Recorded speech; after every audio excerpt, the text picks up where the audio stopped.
so we're going to be looking at pelvic tilting now.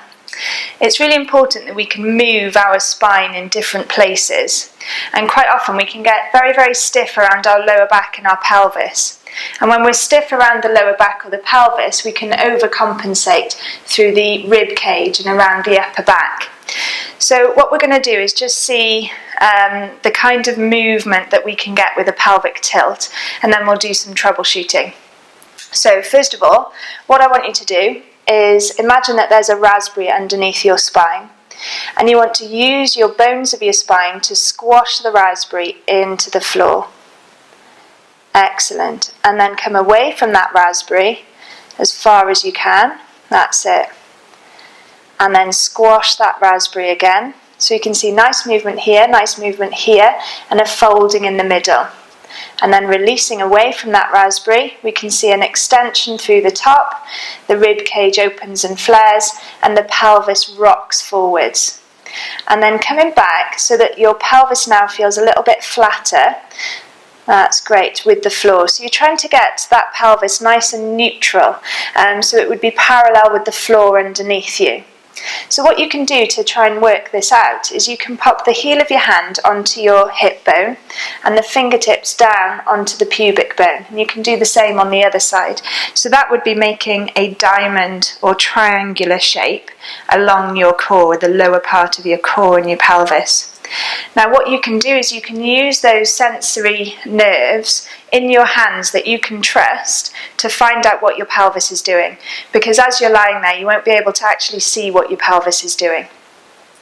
What we're going to do is we're going to imagine that you've got a glass of water full to the brim sitting in the middle of that diamond. So it's sitting in the middle of the diamond and it's full to the brim.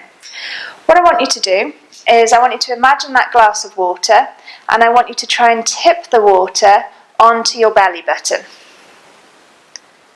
Excellent. And then release that water and just bring it back to parallel, so it's now nice and level. Excellent. And then tip the water onto your belly button so you can see the pelvis is moving and tucking in underneath. So now the fingertips are higher than the thumbs, so there's an angle there. And then we're going to release that tilt and we're going to bring it back to parallel. Imagine that glass of water again resting nice and flat. Now to do the pelvic tilt in the opposite direction, you've now got your glass of water nice and full. You're now going to tilt the pelvis so that you're dropping the water through the front and down onto the pubic bone. And you'll feel your back arch. You'll lose that connection between the ribs and the hips, and then if you bring that back to neutral, so that's parallel with the floor underneath you, that glass of water now is level. So you can see the posterior tilt, so tipping the water onto your belly button. You can see neutral pelvis, where the pelvis is nice and level, and then you can see anteriorly tilted or forward tilted, where the water is dripping onto the pubic bone.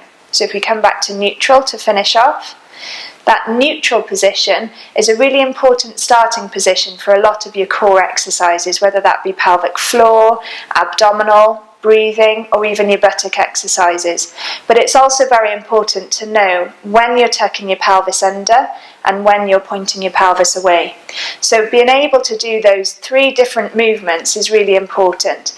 You can use your hands initially, and then as you become a little bit more confident, you'll be able to take your hands away, and then tilting the pelvis so you're flattening into the floor. So you're squashing down, that pubic bone lifts, the water tips onto the belly button, then coming back to neutral, and then tipping that water away from you, and then coming back to neutral.